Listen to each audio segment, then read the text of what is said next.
पहले संत खुश अब पुलिस परेशान। इंडिया पहले भक्ति में जहाँ से शराब लीगल है और गांजा हाय राम। पर जब ब्रिटिश ने इन्वेस्टिगेशन की तो उनकी ही रिपोर्ट बोलती है भांग और गांजा का मॉडरेट यूज हार्मफुल नहीं। जब दुनिया आगे बढ़ रही है इंडिया अभी भी रिवर्स गियर में है। जॉइंट का मतलब तो आप सबको ही बताओ।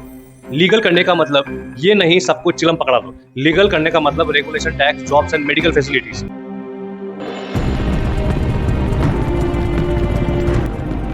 गांजा की कहानी, इतिहास, कानून और आज का सच।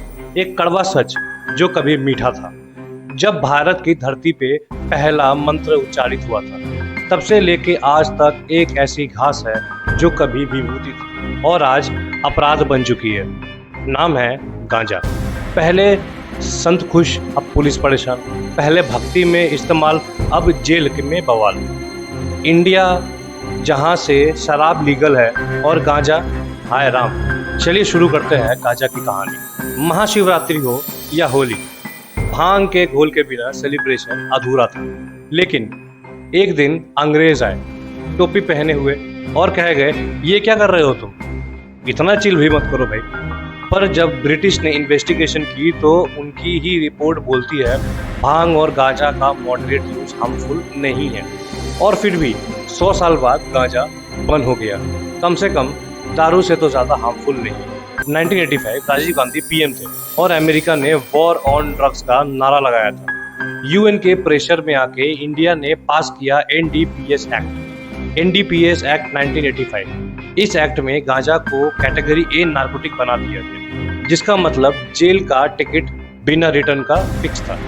पर आयरनी ये है, शराब बेचना लीगल, सिगरेट बेचना लीगल, और जो घास पेड़ से उगती है वो इलीगल। फिर डर कैसा? जनता को नहीं, पॉलिटिशियन को डर है। उनको लगता है अगर यूथ रिलैक्स्ड हो गया तो वोट किस गुस्से पे मांगेंगे। अरे मैं मजाक कर रहा हूँ। पॉलिटिशियन को इस बात का डर है कि अगर गांजा लीगल होता है जो अल्कोहल और टोबैको इंडस्ट्री पे बहुत बड़ा इफेक्ट पड़ेगा और कम से कम 50% से उस इंडस्ट्री की प्रॉफिट घट जाएगी और उससे मैक्सिमम प्रॉफिट आती है गवर्नमेंट को। जब दुनिया आगे बढ़ रही है इंडिया अभी भी रिवर्स गियर में है। थाईलैंड में लीगलाइज कर दिया, जर्मनी ने भी अप्रूव कर दिया, अमेरिका जहां से बैन का प्रेशर आया था वहां 38 स्टेट्स में कैनबिस को लीगलाइज कर दिया। यूएस में कैनबिस इंडस्ट्री का मार्केट साइज 3 लाख करोड़ से भी ज्यादा है और हम अपनी घास को भी उगा नहीं पा रहे हैं। अगर सोचिए यही मार्केट हमारे इंडिया में आए तो कितना बड़ा मार्केट बनेगा। आज तक का सबसे स्ट्रॉन्गेस्ट फाइबर वीट फाइबर को बोला जाता है। भारतीय आयुर्वेदा में गांजा का जिक्र है विजय के रूप में। ये दवा है, pain relief, anxiety, cancer treatment में हेल्पफुल। फिर भी इंडिया में मेडिकल मैरिजुआना पूरा बैन। डॉक्टर प्रिस्क्राइब नहीं कर सकते लेकिन केमिस्ट दारू जरूर बेच सकते हैं। सॉरी, दारू तो नहीं, ड्रग्स। क्योंकि जो भी हम फार्मास्यूटिकल देखते हैं वो एक ड्रग हाउस है। लीगली उन्हें लिखना पड़ता है, it is a drug house. गांजा बेचना इलीगल, लेकिन दारू से स्टेट का रेवेन्यू 2 लाख करोड़ का। स्टेट खुद दारू बेचती है और बोले नशा बुरी चीज है। ड्रग एडिक्शन का असली डर तो पंजाब, हिमाचल, महाराष्ट्र जैसे स्टेट्स में है, पर वहाँ काफी नशीली चीजें आती है इलीगली। एनडीपीएस का मिसयूज होता है। छोटे किसान, ट्रिब्यून लोग या एक जॉइंट पीने के लिए भी पुलिस उठाकर ले जाती है। जॉइंट का मतलब तो आप सबको ही पता हो। लीगल करने का मतलब ये नहीं सब कुछ चिलम पकड़ा दो। लीगल करने का मतलब regulation, tax, jobs and medical facilities. तो आइए समझते हैं इसके बेनिफिट्स क्या होंगे अगर ये लीगलाइज हो जाए तो। नया मार्केट बनेगा, जॉब्स आएंगी, tax revenue, better health care, over policing से छुटकारा मिलेगा।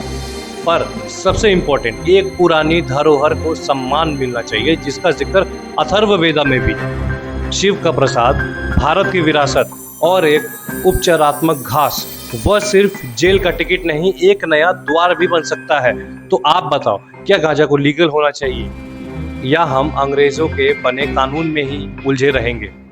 कमेंट करो, सब्सक्राइब करो माइंडर नेशन को और ऐसे ही सोचे समझे वाले स्ट्रैटेजिकल वीडियोस के लिए बने रहो। अगर अगली बार किसी ने बोला स्मोक मत कर, इलीगल है, तो उससे बोलना सोचना भी तो इलीगल